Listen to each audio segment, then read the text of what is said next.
Hello and welcome to Marketing Speak. I'm your host, Stephan Spencer, and it is my distinct pleasure to have Kevin Indig with us.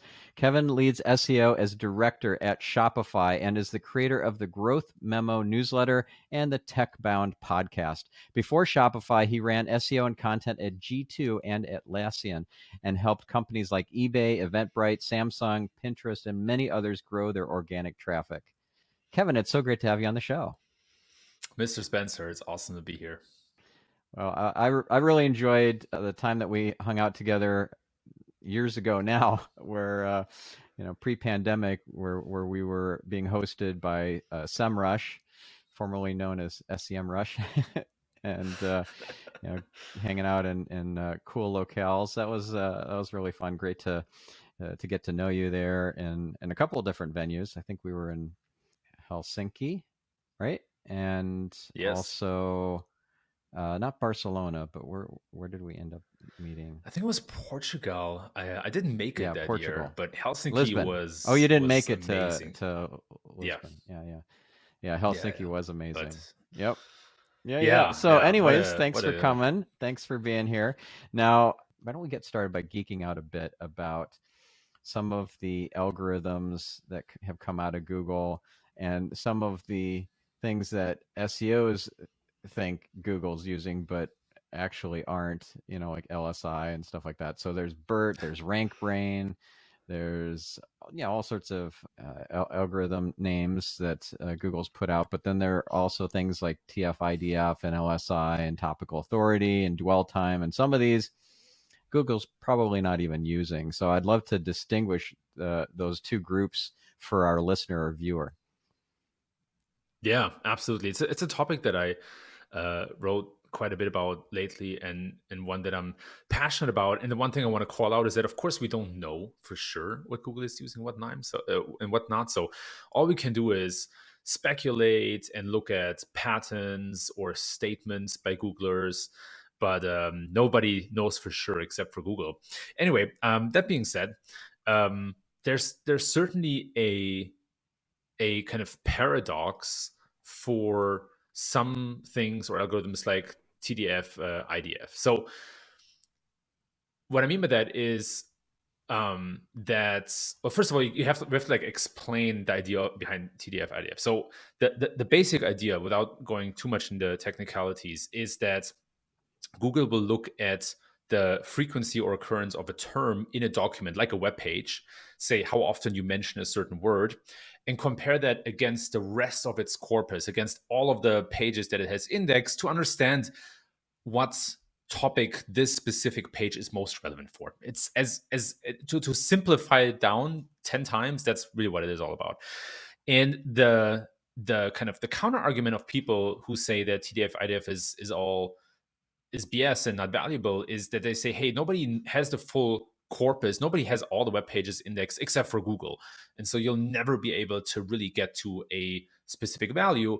And then I think that's absolutely true, by the way.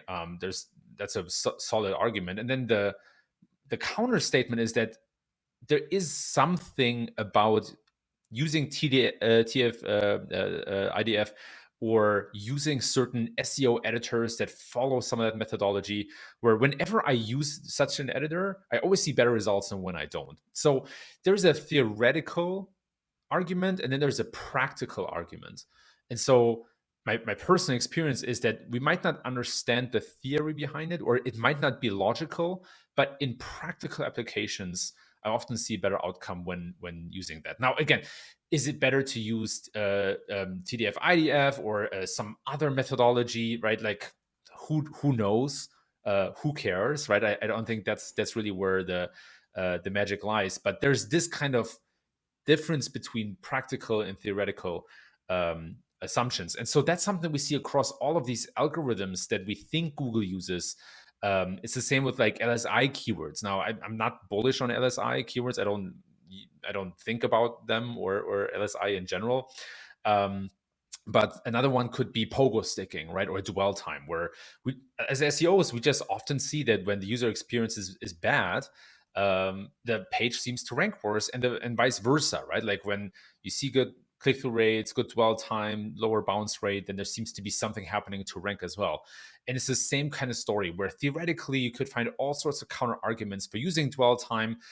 One is that, say somebody looks up soccer stats and they just want to see the score of a game, and they come to a page, they see the score, they leave after 2 seconds, technically good user experience, but low dwell time, right? There's a lot of context in dwell time.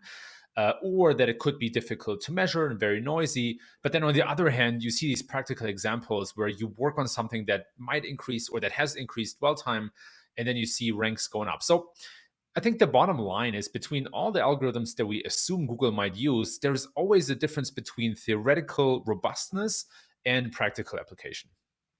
Yeah. Yeah. So, what would be an example of a practical application of the concept of LSI keywords? And I know you're not that keen on it, but what have you seen in terms of application of that? And you're like, okay, that is a good optimized piece of content because they did apply LSI keywords in a way that the algorithm is probably going to reward them for.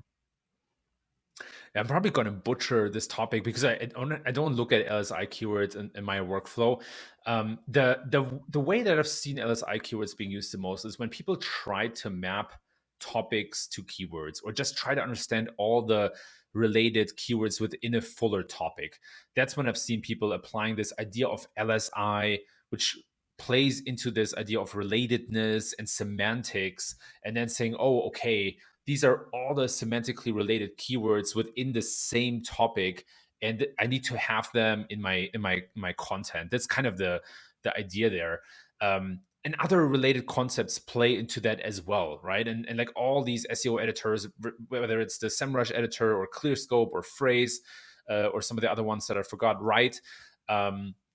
They all do some similar things where they look at the top results and they see what terms are mentioned the most often, and then they kind of give that as a brief. So with SI keywords, again, I think the theory, like I think even Google confirmed that they don't use LSI keywords. So this is like Right. a unbunked, or how do you, like a debunked concept, right? But the Of course, if an you application I could believe what Google's saying, they are not sure 100% truthful all the time. that is, yeah, for sure.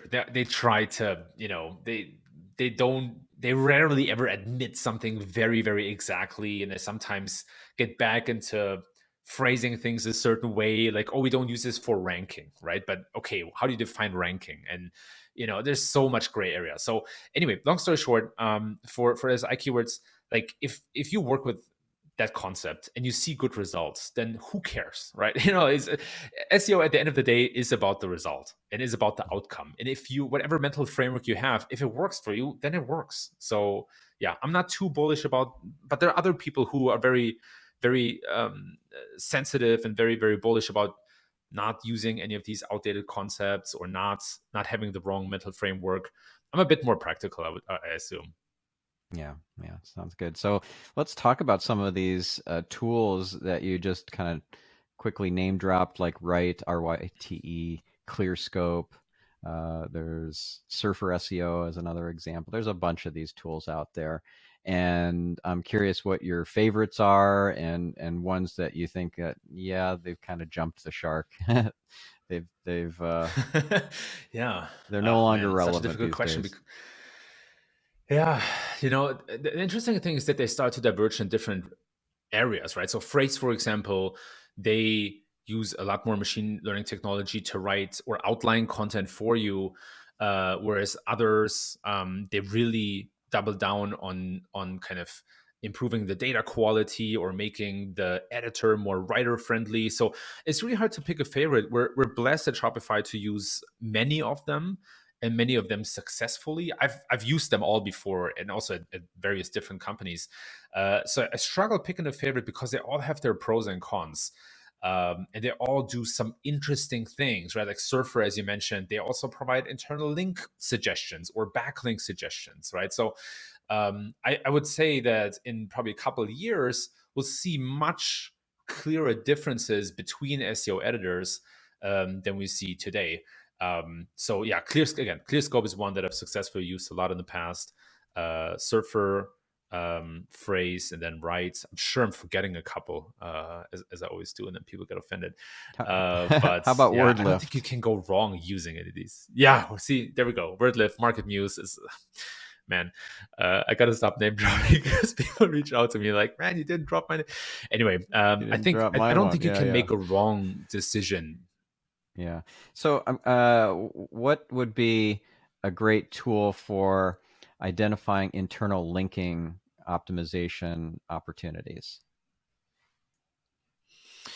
Yes. So there are a couple of different players. There's of course the typical crawlers like the on crawl, Bodify, deep crawl, that will give you internal link recommendations.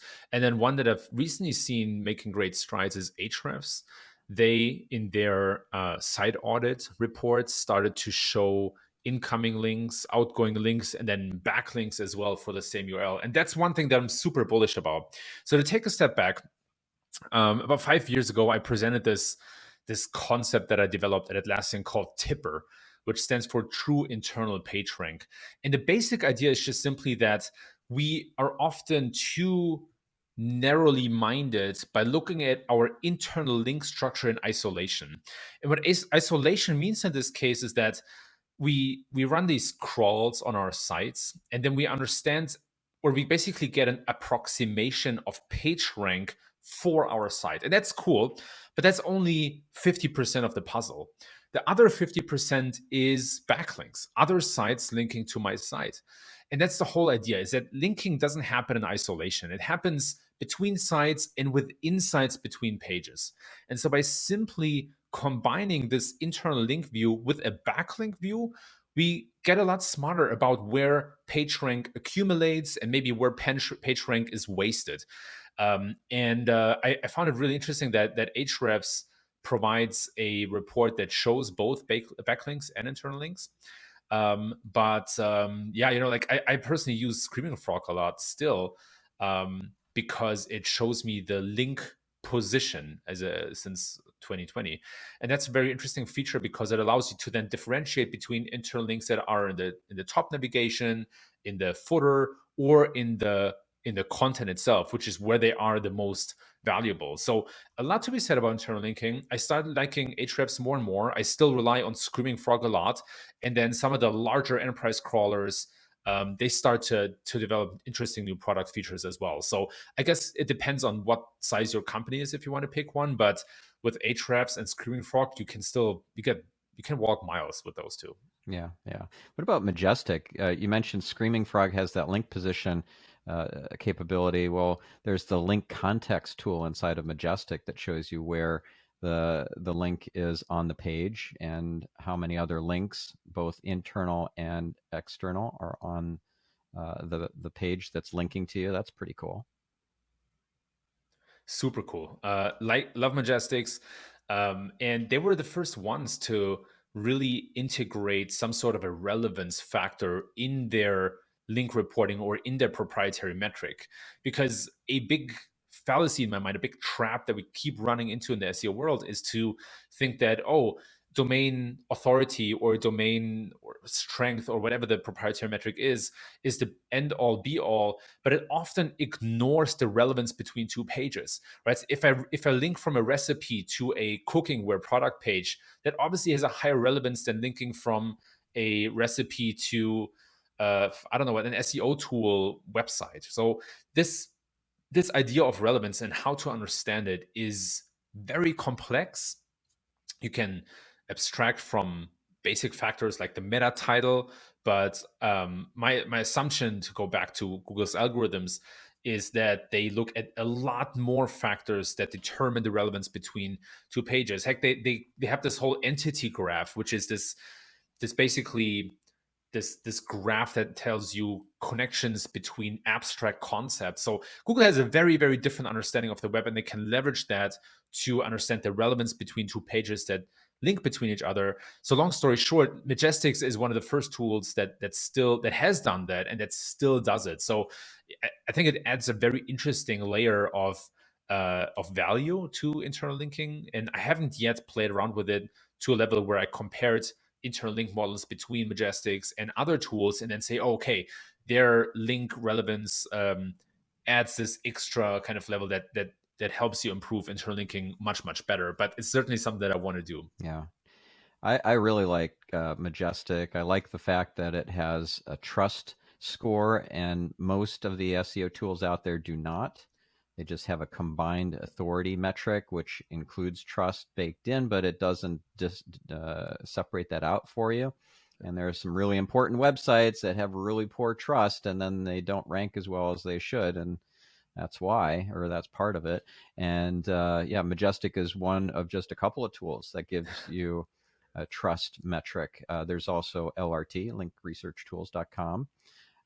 Back in the day, Moz used to, talk about Moz trust, and then they stopped really updating that algorithm and the metric. So you can't really take that metric to heart on Moz anymore. But yeah, I think that's an important thing to measure. What are your thoughts about trust? I think it is important, and I think it's very contextual.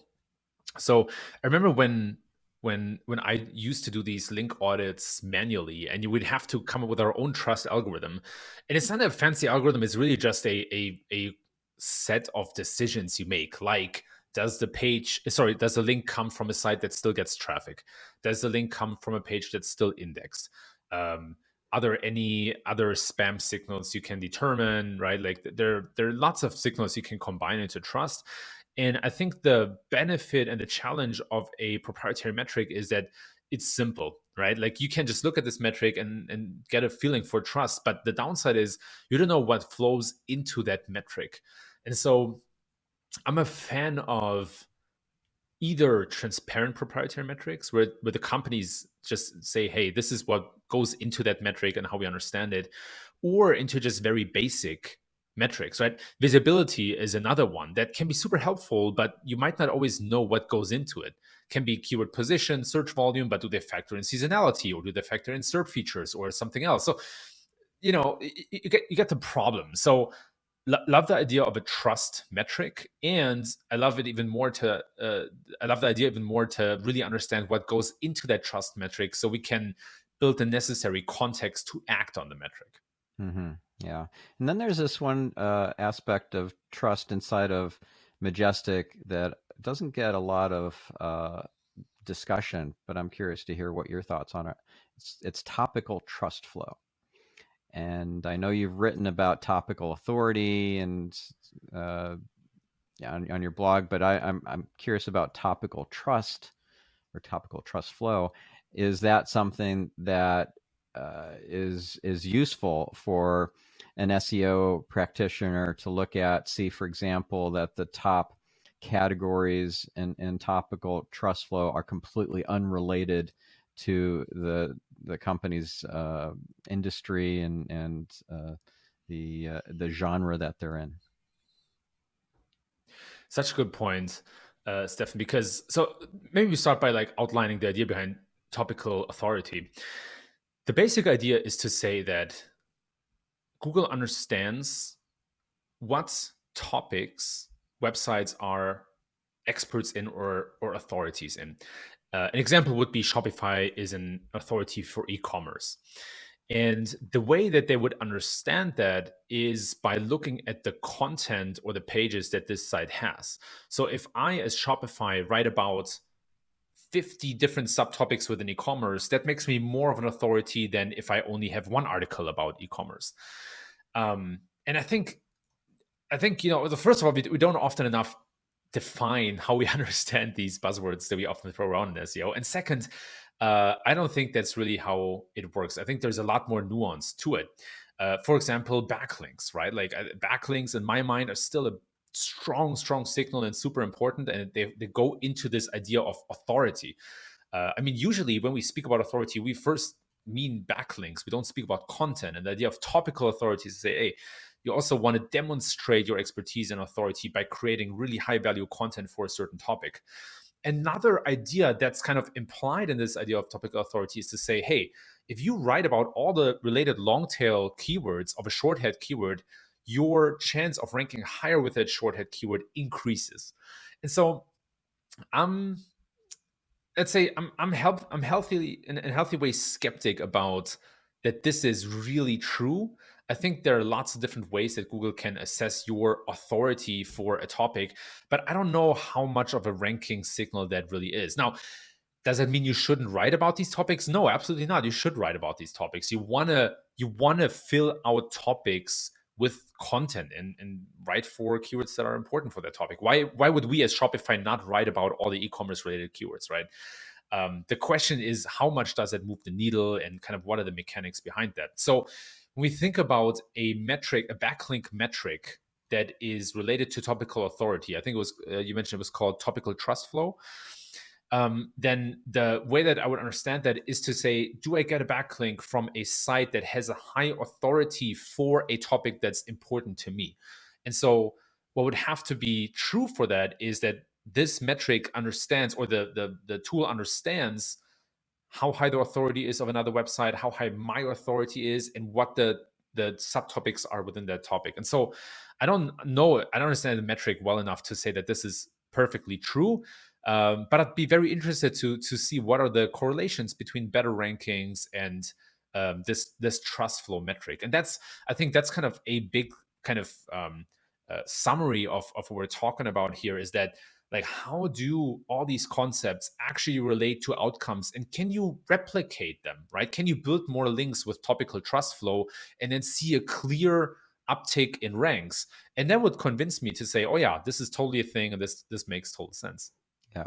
So who's doing the best research, scientifically kind of validated or peer reviewed, like top shelf kind of research to prove that this stuff is actually not just correlation but causation? I don't know if anybody does, to be Yeah, that's a honest. It's problem, very isn't it? difficult. it's a huge problem. It's a huge problem. And I actually think that SEO is very similar to medicine, actually. Not because we're saving lives, we really don't, but because medicine is another one of these fields that follow somewhat scientific principles to a high standard to understand what really works in the body and what not. Right? There's still so many things that we don't understand about the human body, but since the scientific method, we're able to kind of test back into it. And I think that's something that's really missing in SEO. We technically, right, I don't think this will ever happen, but technically you would need a independent, objective council of SEOs who kind of take suggestions, case studies, claims, and really stress test them, who kind of peer review them, as you said. I think that would be phenomenal for this industry, but I don't think it's ever gonna happen for like various reasons. So I think some of the better case studies, I've seen Ahrefs putting out some recent case studies which are interesting, where they just do some stuff and kind of show what they see. Like they had a disavow case study where they were just disavowed, I think, 10% of their backlinks, and they saw a traffic dip, and then they removed the disavow, and then they saw a traffic increase again, right? And so it proves a small point, but it's a very, in my mind, a very objective way to approach things. Now, then the question is, like, how often can you replicate that? That would be the follow-up case study in my mind. And I want, just to be fair, I want people to do the same thing with my claims and concepts, right? Like this tipper model, for example. Many companies applied that and saw positive results, but I wish more could publish what they really see, because I want that idea to get better over time as well. And so, anyway, SEO is a unique, weird art or dark science, where we basically only advance if we share observations and if we share findings, and then perfect them and iterate them together as a community. And it's a part of why I love this so much. But then the problem here in this industry, it's so secretive. It reminds me of Amazon sellers and how they won't even tell each other at a conference where they're supposedly collaborating and sharing their tips and tricks. They won't even say what their products are, because they think they're going to get ripped off, and somebody's going to do an end run around them, go direct to some factory in China, get it made a few dollars cheaper, and then outsell them on Amazon. So this kind of hoarding mental hoarding thing is rampant in the SEO world. And one thing that years and years ago I tried to promote, and I think I made an impact, was back in like 2007 or 8. I pitched Danny Sullivan on the topic of a conference session called Give It Up, where at SMX Advanced we'd share our best secrets. And I really brought some really great ones. Like there was one that was relevant back in the day when you were seeing embedded or indented, I should say, indented results, and it would show up position 1, position 2. The competitor, let's say, was position 1 and 2, but the second position was not the true position. It was somewhere between 2 and 10, and it was just displayed grouped, right? These are grouped results. And so I would change the number in the parameters in the URL. So I'd do ampersand num equals 9 to show 9 results per page. And then that listing, the second indented listing, would drop off the page. Like, so look, that was position 10, not position 2. So that's a very weak position. Let's go on to page 2, find something that's position 11 or 12, send some link authority to it, bump that onto page 1, and then we knock our competitor's second listing off of what appears to be position 2 onto page 2. And people were going, whoa, that's amazing. And that was just one of a whole bunch of tips that I shared. I gave a whole ton of stuff away, and then everyone else on the panel was a little chintzy, I think, except maybe Rand Fishkin was probably the second most generous. And you know what happened because of that? It's the coolest thing. Rand, who I didn't even know, I knew of him, but I never spoke to him before. He came up to me a few weeks later at the next conference, which was SES Toronto, I think it was, in the speaker room. And he gave me a hug. And he said, dude, you brought it. You really brought it. That Give It Up panel, wow. And we ended up having a chat, and we decided in that little conversation to do a book together, which ended up becoming The Art of SEO. At the beginning, it was the SEO cookbook. We got O'Reilly to be our publisher, and then it ended up we joined forces with Jesse, who was working on The Art of SEO, and it became The Art of SEO and a collaborative effort. And Rand was on the first 2 editions of that book. So that book came about because I was extra giving and didn't care that the whole industry would use it and call it their own and pretend that they were all the ninjas that figured it out. Information wants to be free. And actually, we had this conversation prior to the recording. Like, everybody wants the magic bullets, the secret sauce. You know, I like, tell me in your conference presentation some of your best secrets. Tell me on this podcast interview some of your best secrets.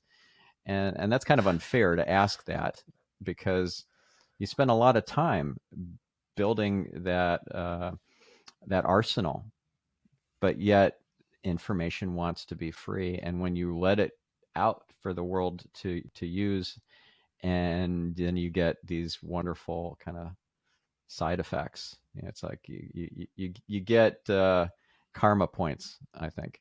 What are your thoughts about that? Yeah, I think there's a lot of truth to that.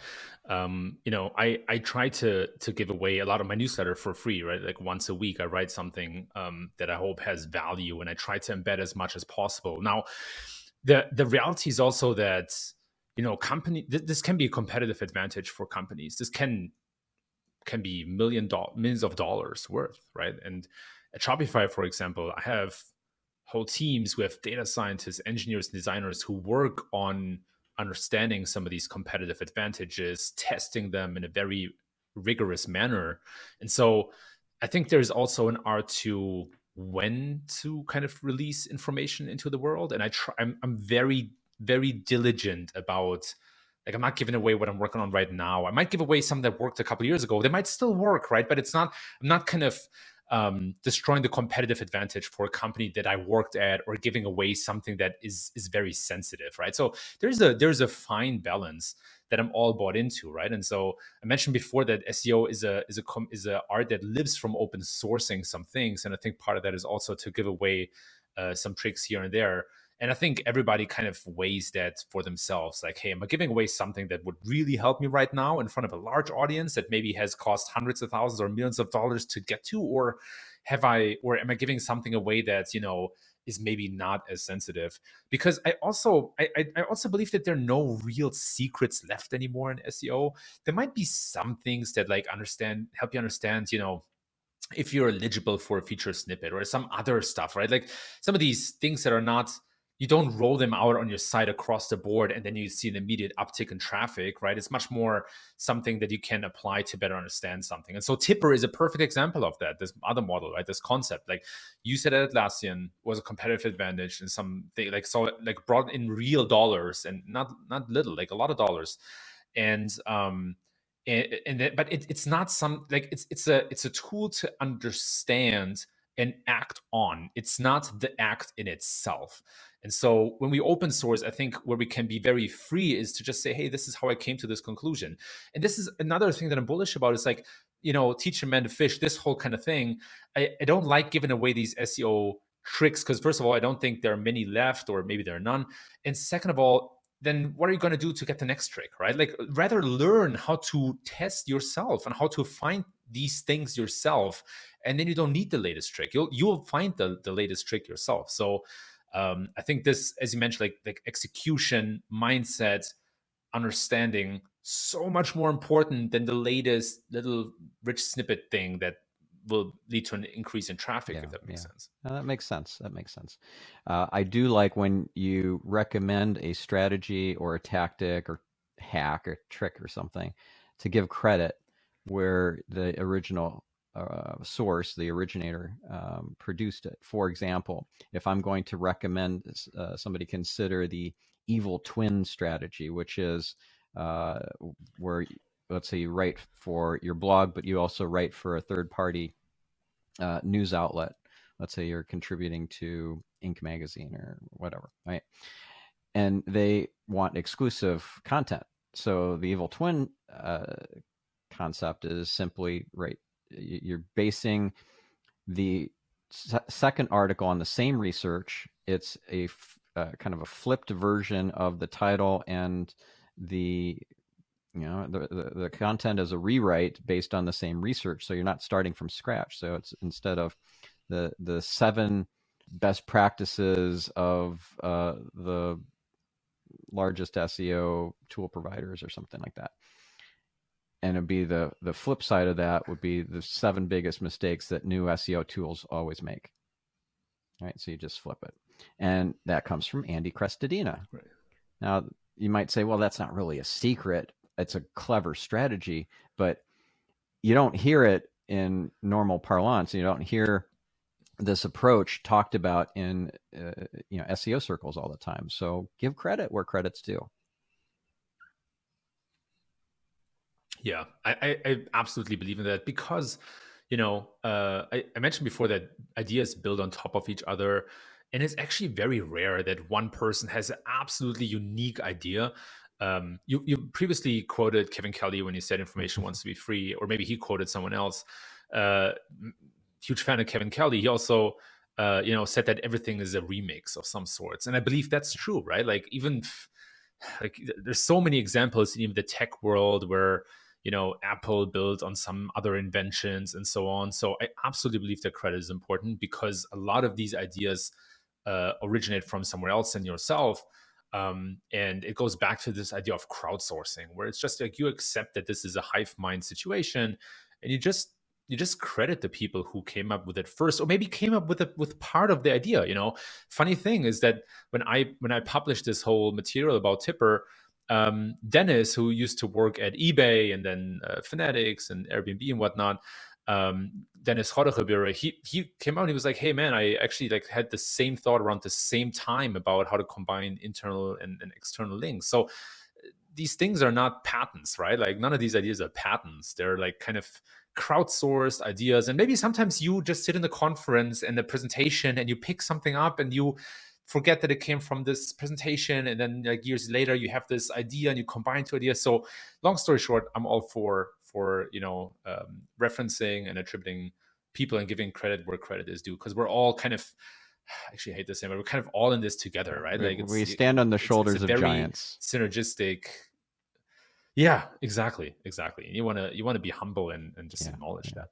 And then there's the whole idea of like, where does this stuff really come from? Ultimately, is like the quantum field, or the the inspiration, the muse, the intuition. Is that even from our brains, or is that really we're picking up like FM radios, picking up the station of like the angelic realm? I think it's the latter. Yeah, for sure. So yeah, you want to be very careful, and pretending that you're the big mastermind. I mean, all of the ideas that I worked on, they were all team efforts, right? And so yeah, to pretend that you were the person who came up with the idea, executed it, analyzed the impact, and then built this whole concept, like, it's all nonsense, right? It's a team effort, and you want to acknowledge that, and like motivate people to work with you again by not claiming ideas from them to be your own. So I'm very sensitive to that, very very careful to that, and try to live up to that whenever I can. Yeah, that's awesome. Now, one thing that I see a lot of is these roundup posts. Right, so 100 top SEOs all said the ideal length of a blog post should be 4,000 words, or 2,000 words, or 2,500 words, or whatever. Right. So that's not based on research, really. I mean, it's based on opinions, and coming up with the average or the mean of that opinion across the sample set of SEOs that you've asked, who are willing to answer you. What's your take on that? Yeah, I'm guilty of that myself from time to time. I join a little roundup, or I've even done one, I think, myself about technical SEO a couple of years ago on my blog. But I guess there can be cool roundups when it comes to asking for opinions or providing opinions from real experts who really have who are really active in that field, who are practitioners about something that is really important. And then there are these really bad roundups where it's just like, what's the best SEO thing companies can do? And it's like, man, like, this is so broad.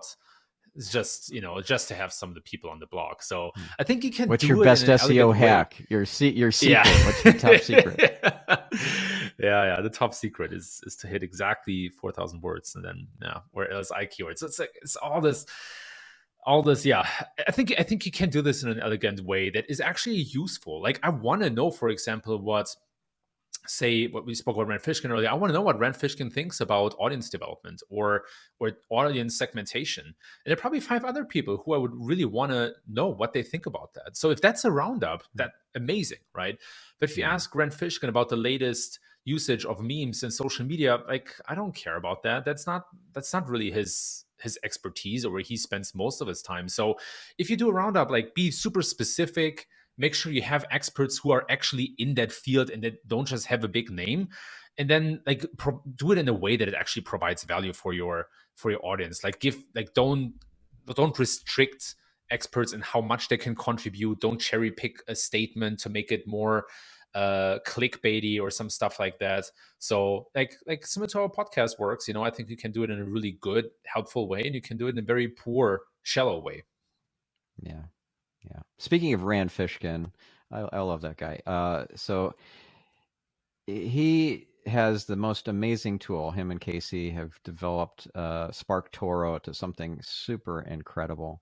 And I don't know if you've used that tool or not, but it is really quite applicable to SEO, even though that's not really the way it's thought of as an SEO tool. But imagine that you wanted to get on a bunch of podcasts. You got a new edition of your book coming out, and you want to do a podcast roadshow, but you want to be mindful and intentional about which shows you get on. So the SparkToro tool will identify audiences that are your competitors' audience or your audience already, and what other shows they're listening to. And then you can identify the ones that have good overlap and good other metrics like downloads or whatever, and then go after those shows. I think that's just the coolest thing. And then you get lots of great links from those show notes pages on those podcast websites. You get new listeners to your show and readers for your book. It's a really great tool. Have you used it? Yep. Using it on a regular basis.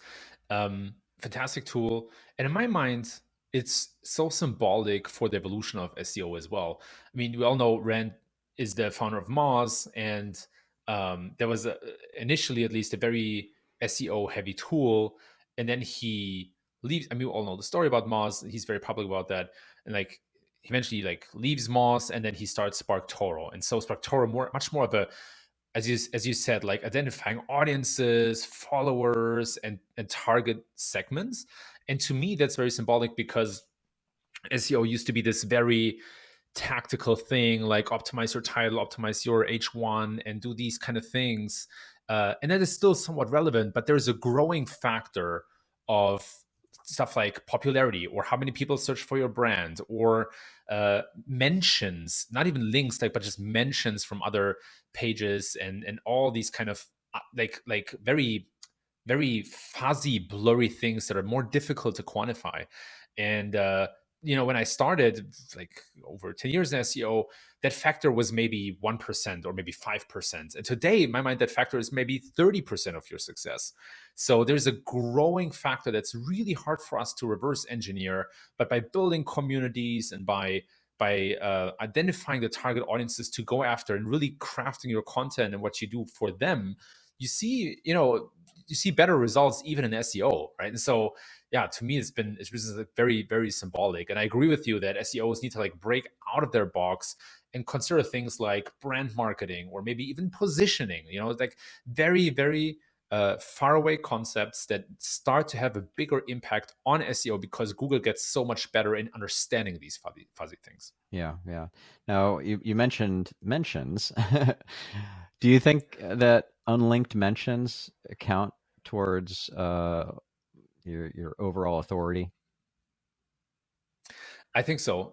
It's especially important if it's in the right context, right? So if the New York Times mentions Shopify in the context of fulfillment, then I would say that that can be a signal to Google to understand the relationship between Shopify and fulfillment. Now, again, the question is, how many mentions do you need? What sites from? What content? Like, there's so many nuanced factors that make it really hard to give like a broad recommendation. But yeah, I do think Google looks at mentions, and I do think that Google looks at brand sentiment even, right? Like if the sentiment is like, you can see that in the people also asked questions, for example, where those are very spicy questions. Is MailChimp illegal, or is Shopify good, or is it scammy, or is dropshipping scammy, right? Like, there are all these spicy questions that seem to also have a sentiment component.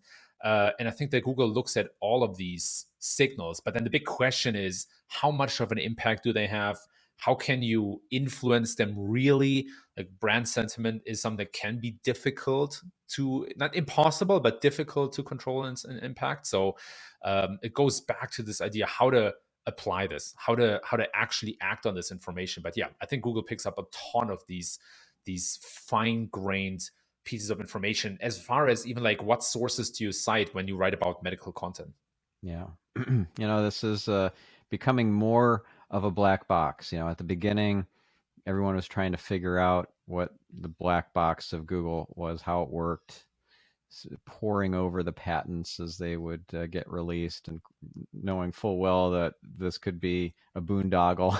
It could be just nonsense that they know that the SEO community is going to pour over and they're not even applying it, or is so Yeah. out of date because the patent was applied for years earlier and it's now obsolete.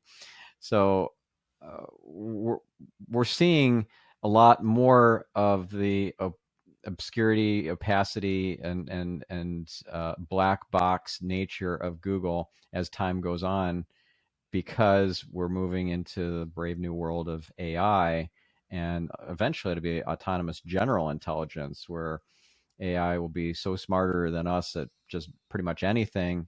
It can, paint better than a master.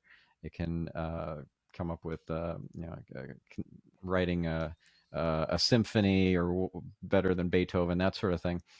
So I'm curious to hear what you think the best tools and strategies are today based on where we're at with the AI and Google, and where you think it's going to be in maybe even just a few years' time, and what sort of tools will be best. And I'll preface this by saying that a quote I heard from Peter Diamandis, the founder of the A360 Abundance 360 conference, said that there are two types of businesses in this decade. Businesses that are, well, by the end of this decade, there will be two types of businesses. Businesses that are using AI at their core, and the other type will be businesses that are out of business. So I'm curious to hear about, like, now and into the future, what are the best AI-based tools and strategies to do our best at outsmarting Google. Yeah, outsmarting Google, man, quite the mission. But well, at least reverse engineering and keeping up as best we can with Google's march towards the singularity. Sure. So I'm going to tell you what I'm seeing kind of 10 feet in front of me.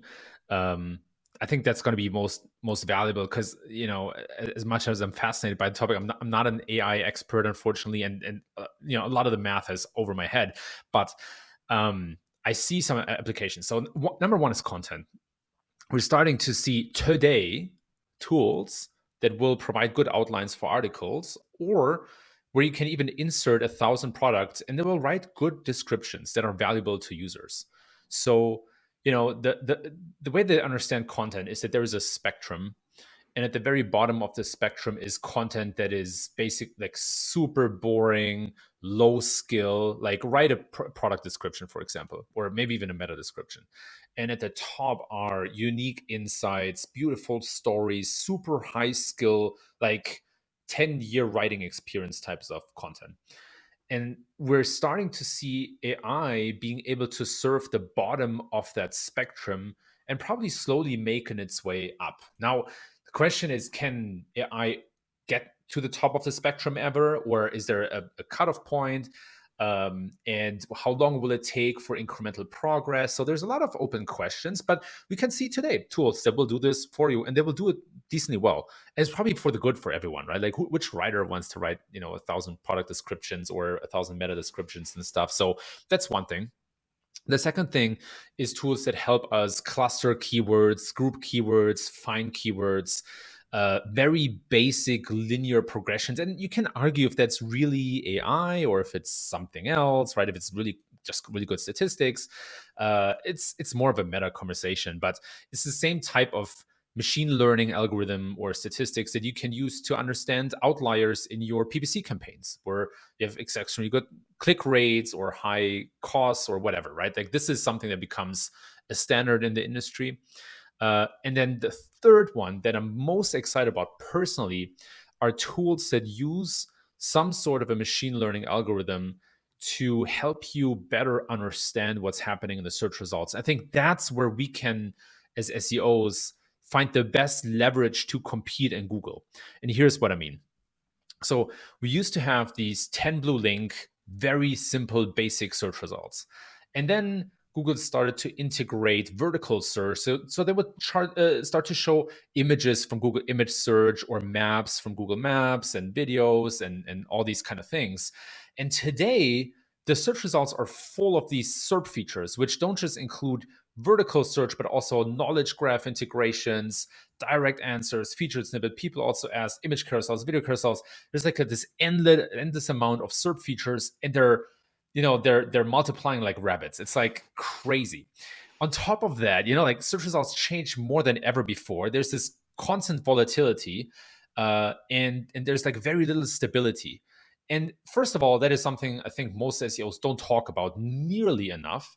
And second of all, it starts to also give us a better reflection of what Google wants to see here, right? So by applying some tools that tell us what Google tries to get to, what intent Google tries to serve, or what several intent Google tries to serve. We can get a better understanding of what Google wants and then create better content or better pages, whatever, right? And so I think that's where I'm most excited about machine learning technology, because it is a data problem where you need a lot of data, like daily snapshots of the search results. You can quantify it and you can understand patterns in the data. And so there are a few tools that slowly start to explore that. SEMrush has a SERP feature integration, and you still might need to do a couple of steps manually, but it's slowly coming together. And so to me, the big kind of motto of our times is that it's less the SEO teams that know the latest tricks. It's really the SEO teams that have the best understanding of what's going on in the search results that win today, because the best understanding means you can act faster than anybody else and you can serve the right content. So that's the area of machine learning that I'm most bullish about, where I see the most potential to actually make a meaningful impact. Great. Have you looked at MarketMuse as an AI-based tool? Yep.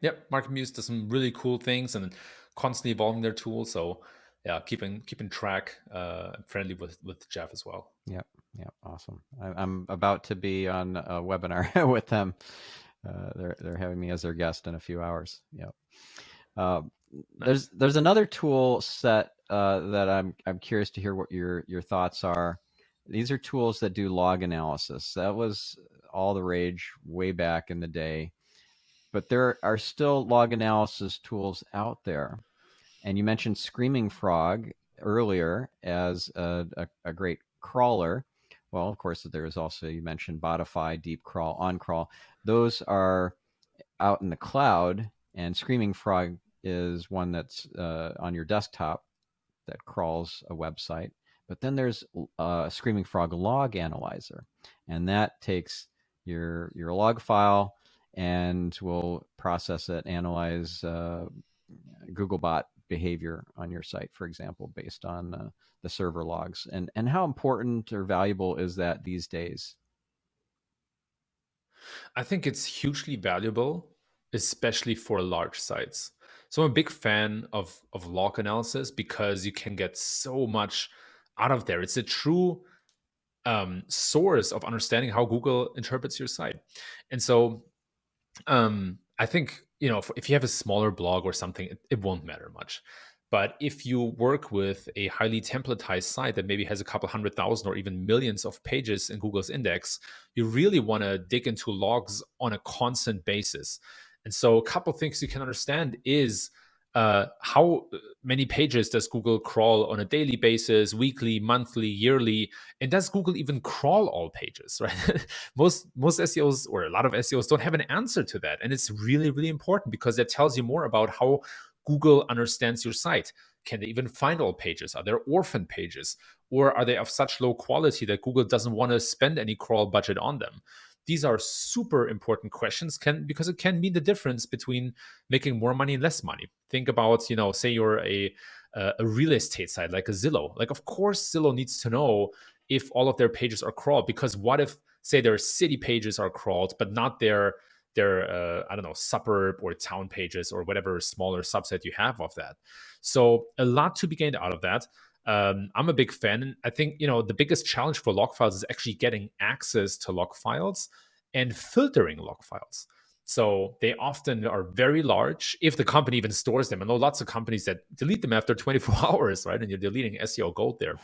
But then getting access to them, exporting them, filtering them by user agent equals Googlebot and all the other filters you want to implement, that's a bigger act. And so the best companies store their log files in some sort of a data lake, and they use tools to visualize them. Can be Looker, right? It doesn't have to be Screaming Frog. It can be stuff like Logflare to gain log files and stuff. So there's a bigger chain of steps and tools that you need, but I think there's a ton of value to be gained, especially for outsides. Yeah, awesome. Well, I know we're out of time, so if our listener or viewer is interested in learning more from you, and maybe even from Shopify, I bet you're working on building an SEO library for Shopify customers as well. Are you? Sure. Yeah, we're constantly expanding our Yeah. content to help also non SEOs to do better SEO, and there's a lot happening in that area. And so where do we send them to? I'm That's gonna the keep it bottom short, line. but yeah. So sure. So Shopify.com, very straightforward. Shopify.dev. There's also a lot of documentation on that domain. And then personally for me, I'm at Kevin Indig on Twitter, and I blog and newsletter on www.kevin-indig.com. Awesome. Well, thank you, Kevin. This was great. And yeah, your whip smart is really fun to talk with you. So thanks for joining us today. Likewise. Thanks so much for having me. All right. And thank you, listener. We'll catch you on the next episode. In the meantime, have a fantastic week. I'm your host, Stephan Spencer, signing off.